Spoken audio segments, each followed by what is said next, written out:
Welcome to the course, The State of the United States Economy and Society. I'm Edward J. Dodson, and this is part one titled, What's Wrong with Economics? What follows is an updated analysis of the state of the United States economy and important measurements of the overall strength of our society. Within this presentation, I provide what I believe are a number of reasoned recommendations for changes in public policy to address the boom-to-bust character of our economic system and the growing level of income and wealth inequality that threatens our very democracy. Additional proposals for systems change are offered to achieve sustainable use of our natural resources. More than ever before, we are a society divided over whether and how we can create sufficient employment opportunities for a growing population at living wages and with measures in place that will not merely reduce but actually eliminate environmental degradation. When one examines what occurs in the real world, there is strong evidence that economic theory is in need of correction, and that public policies derived from accepted theory must be changed. I will explore these issues further as I proceed in the course. It is no secret that the discipline of economics has been the subject of increasing criticism for the failure of most economists to provide meaningful insights into the causes of our boom-to-bust prone economic system. For many reasons, economics has long been referred to as the dismal science, or as not a science at all. The list of critics of economics as a discipline and of its value in the real world is long and growing, from within and without the discipline. One of the most vocal critics today is Steve Keen, former professor and head of the School of Economics, History and Politics at Kingston University, London. Keen is now retired, but also holds a position of Distinguished Research Fellow at the Institute for Strategy, Resilience and Security, University College London. In his book, Debunking Economics, he writes this: if you look at mainstream economics, there are three things you will not find in a mainstream economic model: banks, debt, and money. How anybody can think they can analyze capital while leaving out banks, debt, and money is a bit to me like an ornithologist trying to work out how a bird flies whilst ignoring that the bird has wings. An important question I would put to Professor Keen is his definition of capital. Economists and their predecessor political economists too often failed to explain what they meant when they wrote about capital. Actual capital goods, buildings, machinery, technologies have characteristics quite distinct from currency or its digital equivalent, or what is broadly thought of as financial capital. The failure to make these distinctions makes scientific analysis impossible. Another problem is the interpretation of statistics. Economists and most mainstream analysts consistently point to the measurement labeled gross domestic product to indicate the extent to which our economy is growing. An increase in GDP is automatically considered a positive indicator. In reality, relying on GDP as a measurement of the health of the economy or the well-being of our society is problematic. GDP includes all spending by government regardless of the source of funding, whether from taxes, borrowing, or monetary expansion by the Federal Reserve and banking systems. More than this, there is no qualitative judgment regarding what the spending is for. Back in the years of the Great Depression of the 1930s, the British economist John Maynard Keynes suggested that employing people to dig holes, then fill them up again, was beneficial to the economy even though nothing of tangible value was produced and GDP was increased. This is just one example of the strange views coming from economists. What seems to be the case with regard to GDP signals is volatility. The current administration's shifting announcements over tariffs has played its role. Companies imported record amounts in the first quarter of 2025 to get ahead of tariffs. They then pulled back in the second quarter once inventories were filled. A more insightful measure of how well our economy is doing is not captured. This is the aggregate depreciated value of capital goods, that is, our buildings of all types, machinery, and technologies. Think of this value as growing with production and at the same time losing value because of depreciation and abandonment. An important issue for policymakers is to understand the extent to which government borrowing crowds out private sector access to affordable credit. The total debt owed by the United States government reached $35.8 trillion on the 12th of August 2025. As of the 2nd of January 2026, this number had already increased to $38.42 trillion. The Congressional Budget Office estimated that the tax cuts enacted earlier in the year would add $4.1 trillion to the national debt over the coming decade. The federal government collected $5.23 trillion in revenue in fiscal year 2025. The interest paid to investors on U.S. government debt surpassed $1 trillion. Thus, servicing the public debt absorbs nearly $1 out of every $5 in federal revenue. This cost could increase significantly if spending increases and the interest rate on newly financed debt also increases during 2026 and subsequent years. Here is a quick snapshot of consumer debt at the end of the third quarter of 2025, nearly $19 trillion in total. Note the continued increase in the highest segment of consumer debt, that owed on loans acquired for the purchase or refinance of a residential property. Within the political arena, there continues to be great discussion and debate over stimulating the economy by a massive infusion of spending to repair and rebuild the nation's infrastructure. $1.2 trillion is approved under the Bipartisan Infrastructure Investment and Jobs Act passed in November of 2021. Based on a current shortfall in available funds for the nation's roads, bridges, and transit systems, the U.S. Chamber of Commerce is urging adoption of user fees to allocate costs of upkeep to those who are the highest users. The model for systemic reform embraced by traditional Republicans is dramatically to reduce federal intrusion into matters deemed constitutionally within the authority and responsibility of the states. At least for now, the long-standing practice of federal revenue sharing and federal mandates is being dismantled. What this means for the states is that they must raise revenue themselves or discontinue funding of programs. An understanding of basic economics could help the states solve this fiscal challenge.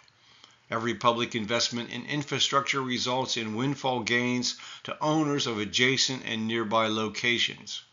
The public capture of these gains could significantly lower the amount of debt incurred by infrastructure spending. The economics are straightforward. Every parcel or tract of land in a community has some potential annual rental value. This rental value is capitalized by forces of supply and demand into a potential selling price. The rental value is directly related to locational advantage, and locational advantage is directly related to the quality of public goods and services available to the location.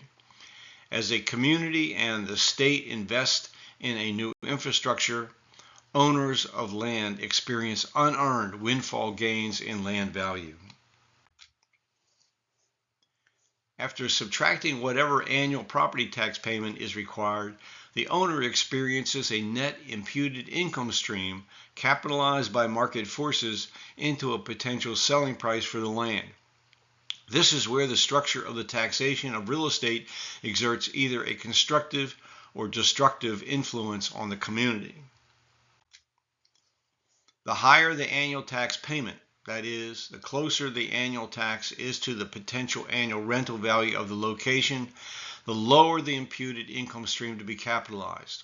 Optimally, whatever improvements exist, since they are depreciating assets requiring ongoing expenses for maintenance, and every decade or so require huge expenditure of funds for systems replacement, should not be burdened by taxation at all.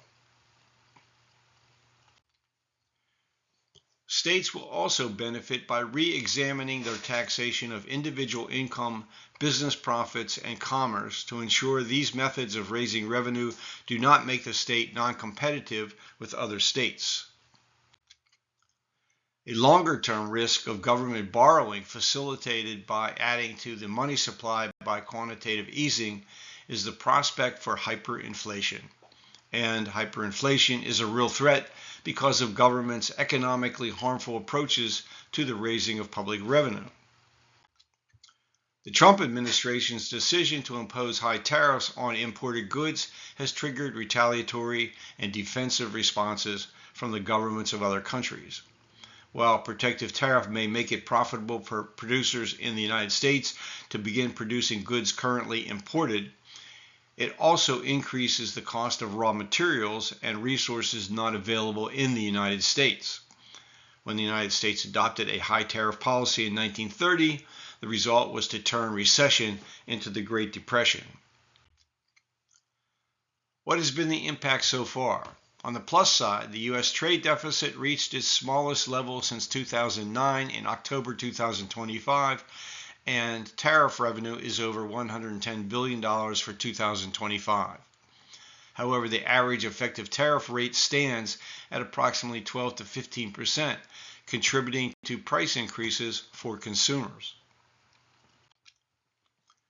Absent systemic tax reforms, the economic tools available to government and the Federal Reserve to respond to the threat of hyperinflation are rather limited.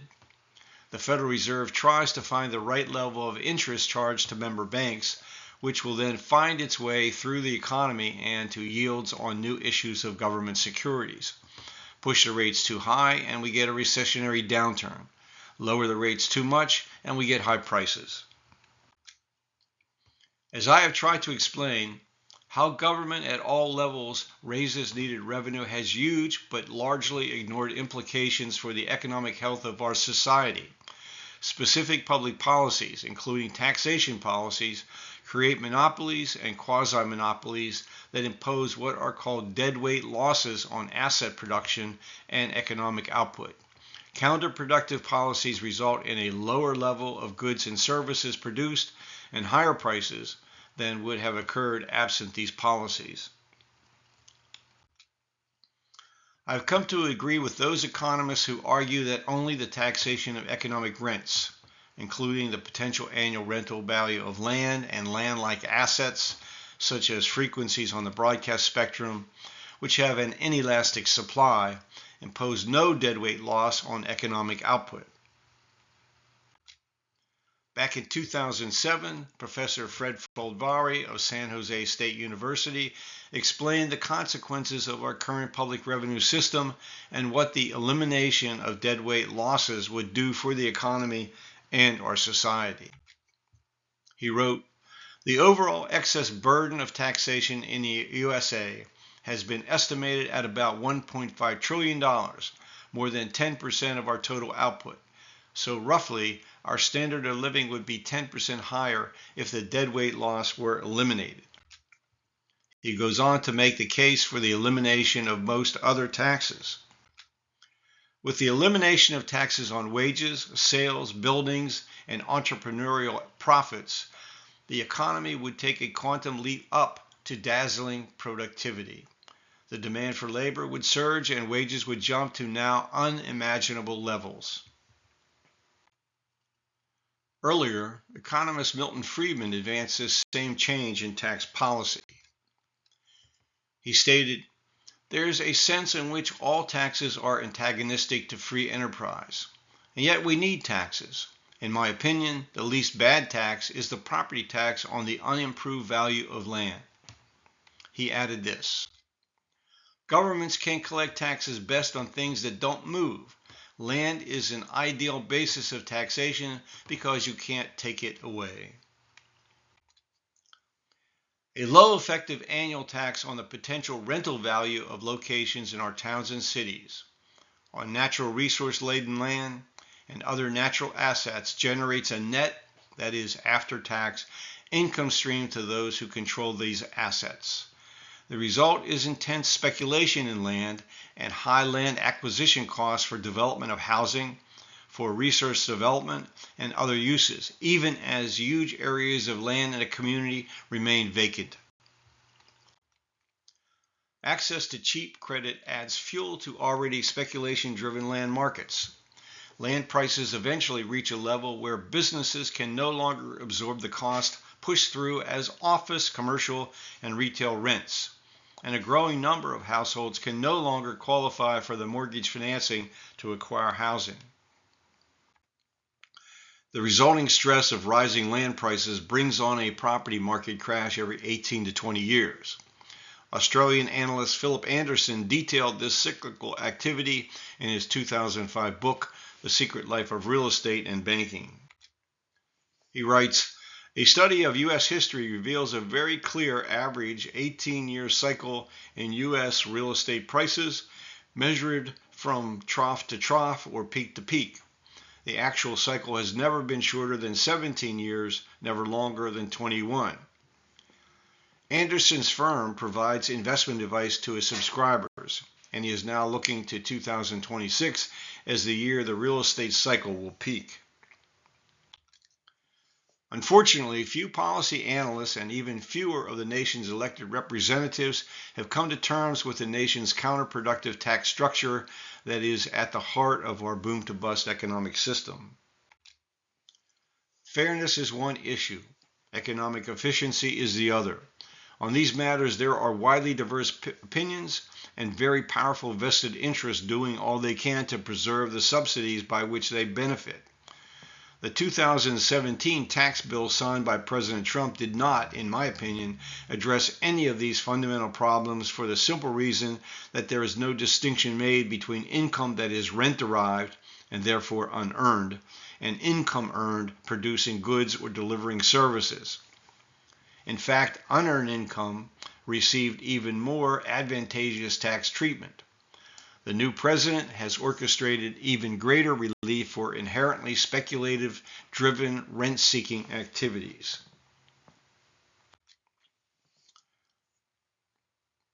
And that's the end of our introductory session. What's next? With this as an introduction, let's look in some detail at the most important segments of our economy and at the benchmarks of who owns what and how income is distributed in our society. First, we examine the state of manufacturing in the United States.